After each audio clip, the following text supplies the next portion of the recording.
안녕하세요. 돈을 공부하는 남자 수페TV의 수페입니다. 이번 주도 미국 증시는 혼란스러운 한 주였죠.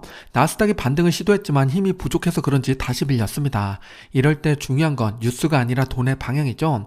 그래서 오늘은 미국 의원들의 특이한 매매 흐름을 짚고 오늘 새벽에 공개된 투자 대가들의 최신 포트를 분석해 보겠습니다. 그들이 뭘 사고 뭘 줄였는지 보면 투자 힌트를 얻을 수가 있는데요. 자세히 파헤쳐 보겠습니다. 시작 전에 이런 영상을 계속 받아보고 싶으시다면 구독과 좋아요 그리고 따뜻한 댓글 부탁드립니다. 여러분의 관심이 저를 행복하게 합니다. 감사합니다.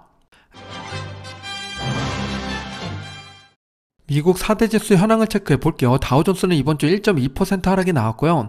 S&P 500은 1.3% 빠졌습니다. 그리고 나스닥도 동일하게 하락이 나왔는데 장기 채권을 봤더니 2.5% 올랐습니다. 주식은 하락하고 채권이 상승하는 한 주였습니다.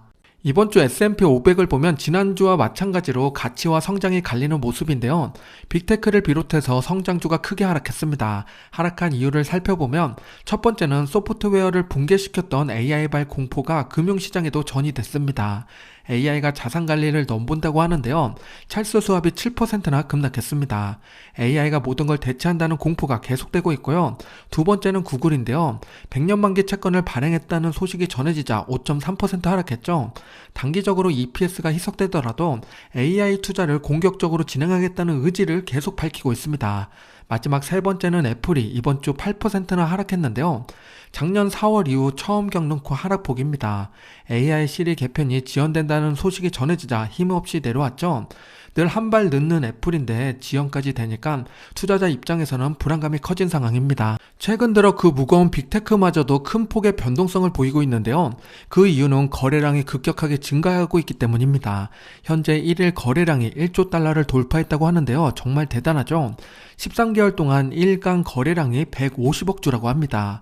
2025년 이전에 단 3번밖에 없던 거래량이 수시로 일어나고 있는 거죠. 이럴 때일수록 우리는 오히려 거래를 줄이고 신중하게 대응하는 게 좋습니다.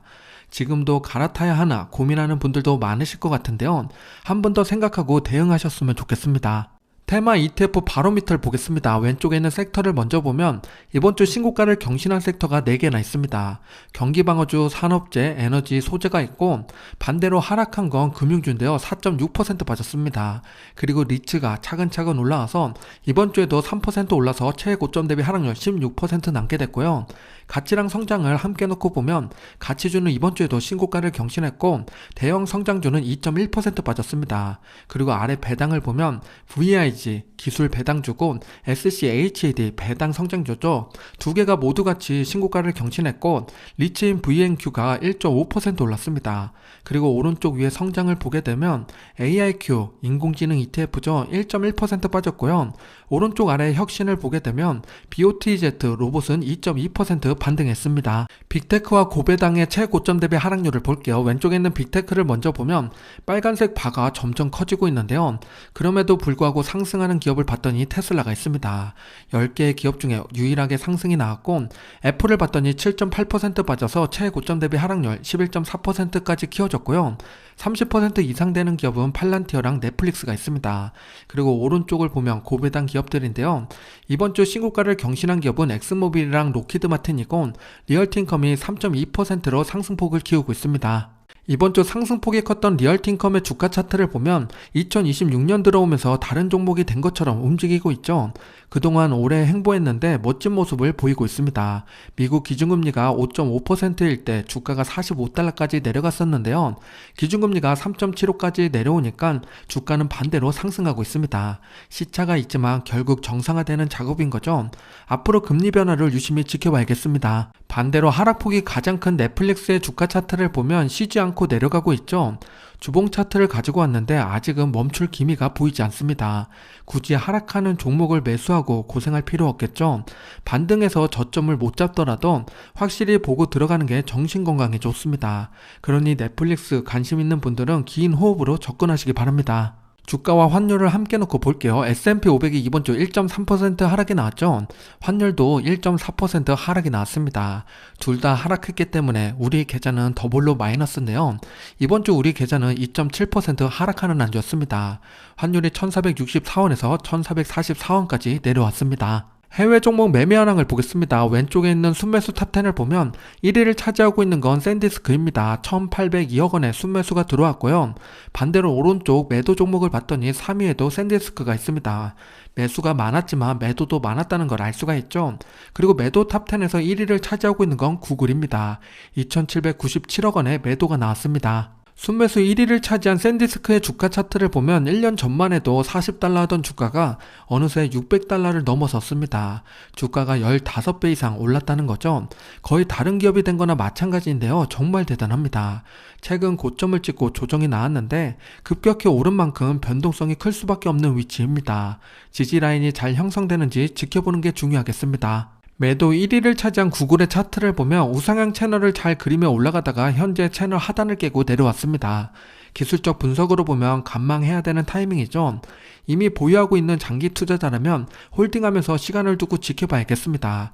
참고로 4월 22일에 구글 클라우드 넥스트가 있는데요. 매년 하는 구글의 컨퍼런스입니다. 이때 AI 관련된 다양한 소식이 전해질 텐데요. 기대해 보겠습니다. 지난주에 이어서 이번 주에도 미국 지수 ETF의 대량 매도가 이어지고 있는데요. 매수보다 매도가 훨씬 많죠. 국내 증시에 새로운 바람이 불자 이동하는 투자자가 드러나고 있습니다.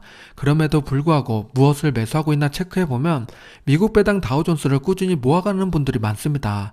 이번 주에도 미배당 4종목 매수 금액을 보면 1175억 원인데요. 신고가여서 부담스러운 가격이지만 적립식 투자자라면 부담없이 모아가도 좋겠습니다. 오랜만에 미국 배당 다우존스의 정보를 가지고 왔는데요. 왼쪽에 있는 섹터를 보면 섹터 중에서 에너지가 요즘 시원하게 올랐죠. 비중이 20.6%까지 올라오게 됐습니다. 오른쪽에 투자 기업을 보면 방산기업 로키드 마틴부터 인테리어 기업 홈디포까지 다양한 배당 기업이 포진되어 있습니다.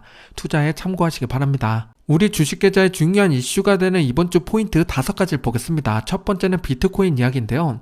이번 주 비트코인이 65,000선까지 내려왔었죠. 그게 하락하다 보니까 주식시장에도 나쁜 영향을 끼치기 시작했는데요. 왜 그런지 살펴보겠습니다. 비트코인을 담고 있는 트레저리 기업들을 보면 초반에 대출을 받아서 코인을 사고 오르면 담보대출로 또 사고 이 레버리지 사이클이 상승을 키워왔는데요. 그런데 고점 이후 분위기가 완전 바뀌었습니다. 가격이 흔들리니까 마진콜이 나오고 시장가 매도가 쏟아지면서 하락이 가속화되고 있죠. 상승은 천천히 하락은 빠르게 레버리지가 붙는 시장의 전형적인 패턴인데요. 이 정도 하락하면 누군가 받아줘야 되는데 받아줄 기관이 사라졌습니다. 보통은 개인이 던지면 기관이 받아줬는데요. 지금은 현물 자금이 유출되고 있는 상황입니다. 현재 구간은 공포가 가격을 누르는 구간인지 구조적 하락의 시작인지 구분이 필요한 시점입니다. 가상화폐의 하락이 주식시장으로 전이되는 과정을 보면 다음과 같습니다. 레버리지 강제 청산으로 마진콘이 발생되고 기계적인 매도세가 계속되면 코인 손실을 보전하기 위해서 다른 자산을 매도하게 됩니다. 즉 주식을 매도해서 코인 매수에 가담한다는 거죠. 이렇게 되면 신용 리스크가 확대되어 재무 악화랑 금융구조가 불안해질 수 있습니다. 위험에 대한 프리미엄이 더 올라가겠죠. 위험 자산이 전반적으로 불안한 상황입니다. 실제 차트를 보면 최근 코인 하락이 골드와 나스닥을 모두 끌어내렸죠. 심지어 나스닥은 AI 과잉 투자에 대한 우려가 깊어지자 투매가 나오고 있는 상황이죠. 안전자산인 골드는 왜 하락한 걸까요? 은도 크게 조정을 받고 있는데요. 이제 위험자산을 넘어서 안전자산까지 위협을 받고 있습니다.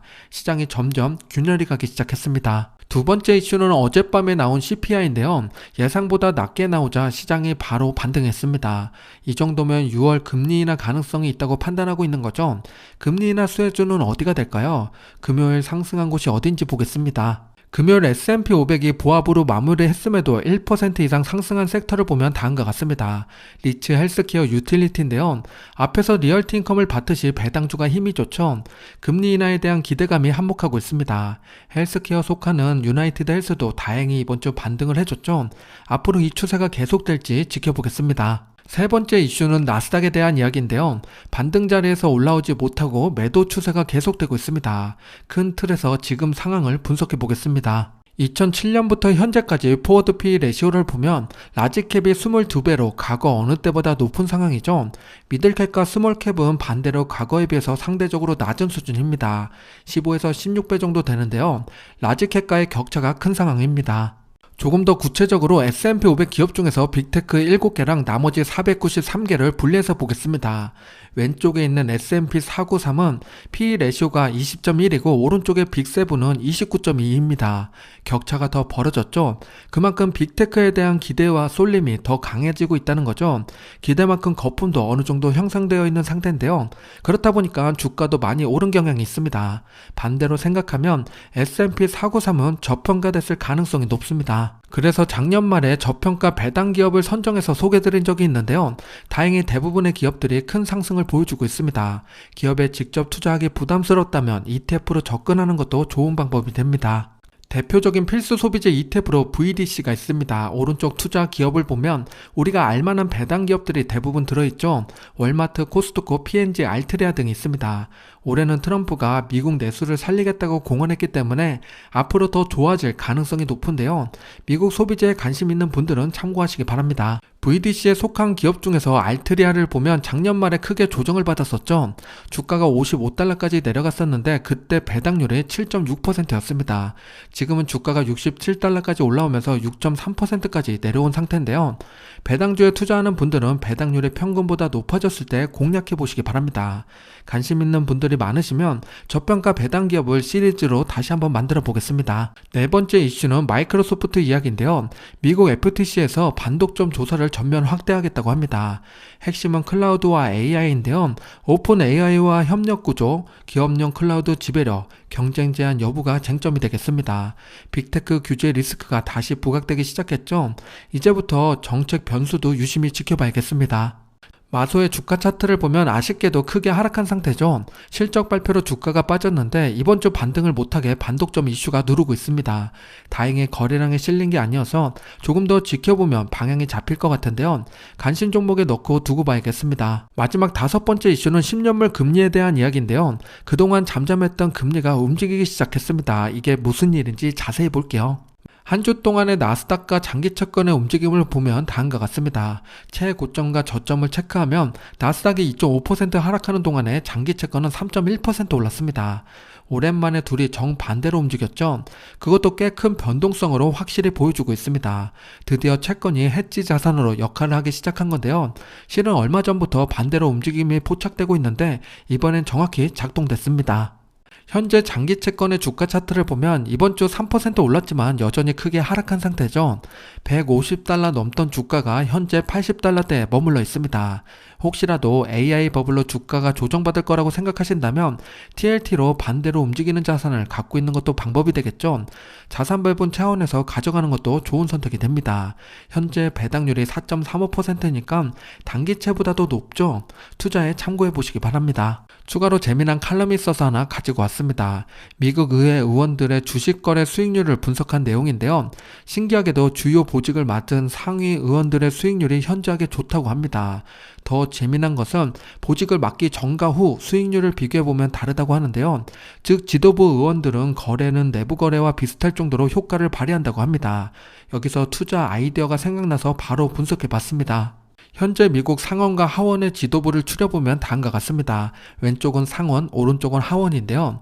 부통령 벤스부터 하원 의장 마이크 존슨까지 모두 가지고 왔습니다. 지도부 의원들이 최근에 주식 거래를 했는지 살펴봤더니 아쉽게도 모두 주식 거래 내역이 없었습니다. 너무 속상해서 조금 더 파헤쳐 봤는데요. 그랬더니 신기한 거래들이 등장했습니다. 지금부터 그 결과를 말씀드리겠습니다. 우선 2026년 미국 하원이 주식 거래한 내용을 모두 확인해봤더니 총 64건이 나왔습니다. 이 중에서 거래 금액이 큰 내역을 추려보면 38건이 나오고요. 이 중에서 주요 직책을 맡고 있는 의원을 필터링했더니 11건이 있습니다. 11건 안에 낸시 펠로시의 PTR도 들어있고요. 이 중에서 거래 내역을 하나씩 살펴보다가 특이한 거래가 2건이 발견됐습니다. 그게 뭔지 지금부터 볼게요. 첫 번째는 케빈 허니라는 인물인데요. 이 사람은 메디케어 정책을 직접 다루는 핵심 의원 중에 한 명입니다. 유나이티드 헬스 주식을 매도했다고 하는데요.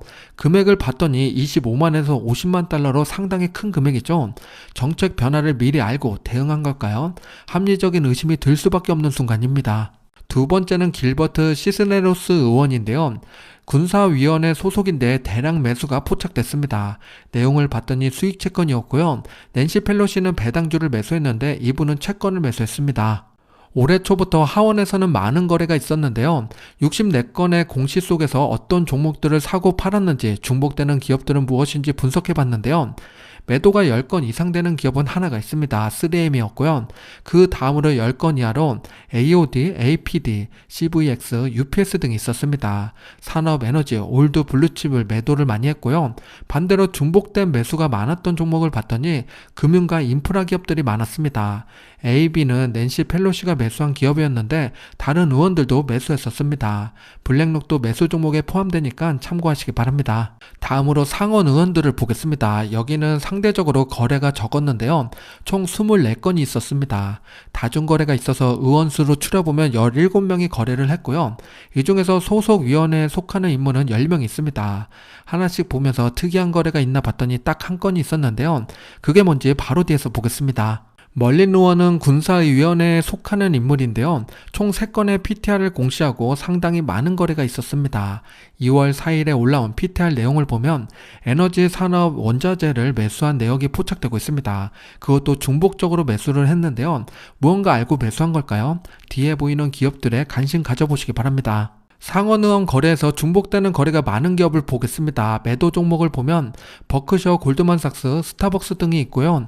매수 종목을 보면 아마존, 구글, 우버, 엔비디아가 있습니다. 빅테크를 꾸준히 매수하는 의원들이 꽤 많은 걸 알 수 있습니다. 상원과 하원의 주식 거래를 하나씩 다 읽으면서 깨달은 게 있는데요. 전반적으로 흐름은 매수보다는 매도가 많았습니다. 리밸런싱 차원에서 이익 실현도 있겠지만 다시 매수하지 않는 것은 우선 지켜보면서 대응하겠다는 생각이겠죠. 우리도 조금은 천천히 투자해보는 건 어떨까요? 다음으로 이번 주 투자 대가의 포트가 공개가 됐는데요. 아직 전부가 나온 건 아니지만 공개된 대가들을 정리해 보겠습니다. 첫 번째 인물은 캠피셔고요. 긍정 투자자인 그가 이번에 공격적으로 성장주를 더 담았을까요? 바로 뒤에서 보겠습니다. 캠피셔가 보유하고 있는 종목 수는 총 1170개입니다. 꽤 많죠? 이 중에서 594개는 매수하고 511개는 매도했습니다. 전체 볼륨을 보면 1.59% 비중을 늘렸는데요. 이익을 실현하지 않고 투자금을 늘린 상태입니다. 포트 변화를 살펴볼게요. 캠피셔의 탑7 종목을 보면 여전히 빅테크 기업들이 대거 포진되어 있죠. 7개 종목 중에서 무엇을 사고 팔았나 체크해봤더니 7개 종목 모두 다 추가 매수했습니다. 캠피셔는 여전히 적립식 투자를 계속 이어가고 있고요. 이 중에서 가장 비중 크게 늘린 건 IET라는 중기채권입니다. 기존에 갖고 있던 수량보다 50% 이상 늘렸고요. 꽤 많이 늘린 거죠. 성장도 중요하지만 밸런스를 맞추겠다는 의지입니다. 위기가 언제 올지 모르니까 미리미리 준비하는 캠피셔입니다. 기존 수량에서 포지션 변화가 큰 매매 현황을 보겠습니다. 왼쪽에 매수를 보면 에너지 기업들이 많이 보이죠. TT는 신규 매수로 찍혀 있는데 지난 분기에도 있었던 종목입니다. 그리고 다음을 보면 채권이 보이게 되는데요. 앞에서 말씀드린 IEF를 비롯해서 채권 매수가 꽤 늘어나고 있습니다. 그리고 성장 기업 중에서는 브로드컴이 유일하게 여기 들어가 있죠. 비중을 9.8%나 늘렸는데요. 보유한 종목 중에서 순위가 14위까지 올라왔습니다. 저도 브로드컴을 좋게 보는데 캠피셔도 좋게 보는가 봅니다. 오른쪽 매도 종목을 보면 유럽은행 비중을 일부 줄이고 표에는 없지만 미국과 글로벌 금융을 늘리고 있습니다. 캠피셔가 매수한 브로드컴의 주가 차트를 보면 9월부터 지금까지 횡보하고 있죠. 그 중에서도 캠피셔가 매수한 시점을 보면 다음과 같습니다. $320 정도에 매수한 것 같은데요. 현재 주가도 비슷한 위치에 있습니다. 다음으로 레이달리오를 보겠습니다. 올해도 포트폴리오로 유명한 브릿지워터는 과연 이번에 방어적인 투자를 했을까요? 아니면 새롭게 공격적인 투자를 진행했을까요? 이번에 조금 특이한 거래가 있었는데요. 그게 뭔지 파헤쳐 보겠습니다. 레이달리오가 보유하고 있는 종목 수는 총 1205개인데요. 꽤 많죠? 이 중에서 641개를 매수했고 560개를 매도했습니다. 전량 매도가 아니라 부분 매수, 부분 매도가 되는 거고요. 신규로 매수한 종목도 191개나 됩니다. 전체 볼륨을 보면 4.63% 비중을 꽤 늘렸는데요. 공격적인 매수를 진행하고 있습니다. 안전을 중시하는 브릿지워터가 자금을 크게 늘리고 있죠.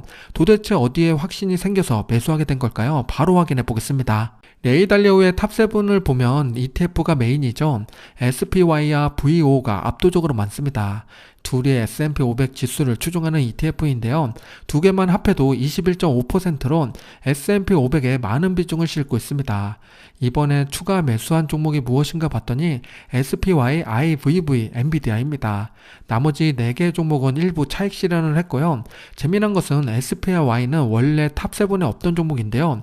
이번에 비중을 70% 이상 늘리면서 1위가 됐습니다. 즉 개별 종목을 줄이고 지수로 이동을 했다는 건데요. 그리고 개별 종목 중에서 엔비디아를 추가 매수했다는 게 핵심입니다. 조금 더 자세히 레이달리오의 매매 현황을 보겠습니다. 왼쪽에 매수 탑10을 보면 눈에 들어오는 기업들이 있죠. 마이크론, 오라클, 마벨입니다. AI 반도체 관련된 기업들을 많이 담았고요. 그 중에서도 마이크론이 엄청나죠. 52만%나 늘렸습니다. 지난 분기에 몇 주 안 갖고 있어서 이렇게 크게 늘어난 것처럼 보이는데요. 실제로도 많이 매수하긴 했습니다. 오른쪽 매도 종목을 보면 메타와 구글을 매도하면서 수익을 챙기는 모습입니다. 비중을 크게 늘린 마이크론의 주가 차트를 보면 최근에 주가가 크게 올랐죠. 상승하는 과정 속에서 레이달리오는 매수를 진행했습니다. 평단가가 210달러 정도 되는데요. 현재 411달러니까 꽤 많이 올랐죠. 추가로 정보를 하나 더 드리자면 얼마 전에 내부자 거래가 있었습니다. 그 뒤로도 주가가 더 오르긴 했는데요. 내부자와 외부자 모두 매수세가 붙고 있는 마이크론입니다. 다음으로 한국의 대표 선수라고 할 수 있는 국민연금을 보겠습니다. 이번에 새롭게 매수한 종목이 있는데 어떤 종목인지 살펴보고 전체 포트를 점검해 보겠습니다. 국민연금이 보유한 종목 수는 총 577개입니다. 레이달리오보다 자금은 5배 정도 더 많은데 종목 수는 절반 이하죠. 그만큼 선택과 집중 혹은 ETF를 잘 활용하고 있다고 보시면 됩니다. 이 중에서 408개는 매수하고 161개를 매도했는데요. 신규 매수는 25개로 그리 많지 않지만 추가 매수를 꽤 많이 진행했습니다. 전체 볼륨을 보면 2.66% 비중을 늘렸는데요. 적립식으로 차곡차곡 모아가고 있습니다. 국민연금의 포트폴리오는 무엇이 담겨져 있는지 보겠습니다. 탑7 종목을 보면 빅테크 기업들이 대부분이죠. 7개 중에 6개가 빅테크입니다. 시총이 높은 순서대로 비중을 맞추는 느낌인데요. 이 정도면 지수 ETF에 투자한 것과 비슷한 효과를 발휘할 수 있습니다. 이번에 매수한 종목을 체크해봤더니 PBUS를 제외하고 모두 다 추가 매수했습니다. PBUS는 미국 대형주를 담고 있는 액티브 ETF인데요. ETF보다 개별 종목을 직접 투자하는 국민연금입니다. 국민연금의 매매 현황을 보면 탑100 종목 중에서 신규로 매수한 종목은 딱 하나죠. 그게 바로 스포티파이입니다. 비중을 보면 0.23%로 577개 종목 중에서 95위를 차지하고 있고요. 다른 종목을 보면 서비스나우랑 어도비가 있습니다. 이번에 조정을 크게 받았는데 씁쓸한 모습이고요. 반대로 오른쪽에 엠노빈 디즈니는 작년에 잘 매도한 것 같습니다. 역시 분할 매수, 분할 매도가 정답인 듯 합니다. 국민연금이 새롭게 투자를 시작한 스포티파이의 주가 차트를 보면 작년 4분기부터 주가가 내려가기 시작했죠. 그 하락하는 시점에 국민연금이 새롭게 매수를 했습니다. 현재 주가를 보면 그때보다 더 내려와 있는 상황인데요. 이번 주 실적이 좋게 나와서 반등했습니다. 활성 사용자가 11% 늘면서 7억 5천만 명이 됐다고 하는데요.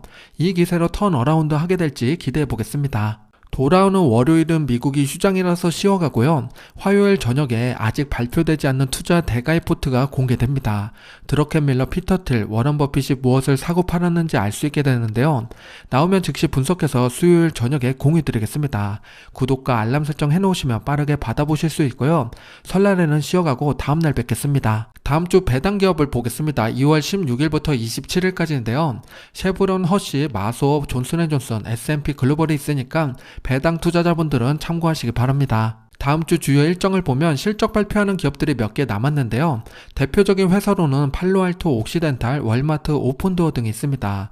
그리고 18일에는 FOMC 회의록이 공개되고 20일에는 PC가 나옵니다. 마지막으로 레이달리오의 명언을 공유드리며 마무리 짓겠습니다. 최근의 흐름이 계속될 거라고 믿는 것이 가장 큰 실수다입니다. 투자는 언제나 유연하게 대응해야겠습니다. 오늘 영상이 마음에 드셨다면 구독과 좋아요 부탁드립니다. 즐거운 주말 행복한 시간 보내세요.